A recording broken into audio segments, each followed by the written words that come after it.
Yung first time mong out of the country, no? Magpunta kami ng Thailand ba? Uy, Diyos ko, lapit talaga ako ma-offload, guys. No? Confident na confident pa akong maglakad doon. Next! Sabi ng IO. Tapos yun pala, nakasalalay talaga minsan, no? Yung future natin sa IO kung papayagan tayong lumabas o hindi.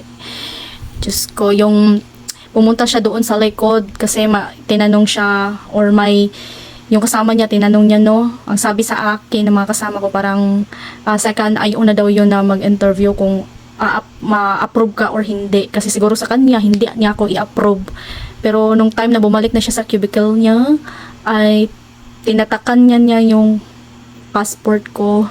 Doon talaga ako malaki ng kaginhawaan, guys. Akala ko talaga ma-offload ako ba, Diyos ko. Pinagsipan ko talaga yung mga babayaran ko na mga inutang ko pa para lang makapunta ng Thailand. Pero at least nakasurvive naman ako, no. Uy, Diyos ko. Bakit naman kasi? Alam niyo guys, ako yung pinakauna, no, na lumapit sa or tinawag ng IO sa mga kasama ko, ha.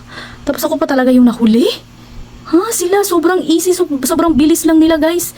Pero pagdating sa akin, Diyos ko, ang tagal-tagal.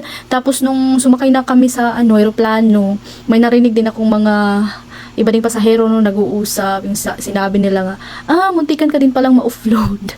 Tapos yung sabi niya na, yung matandang masungit. Yun din yung IO ko. O, diba? Nasa IO nakasalalay, guys.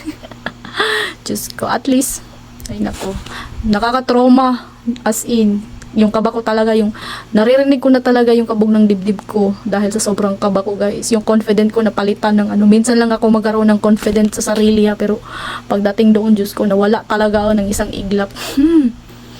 Okay, bye.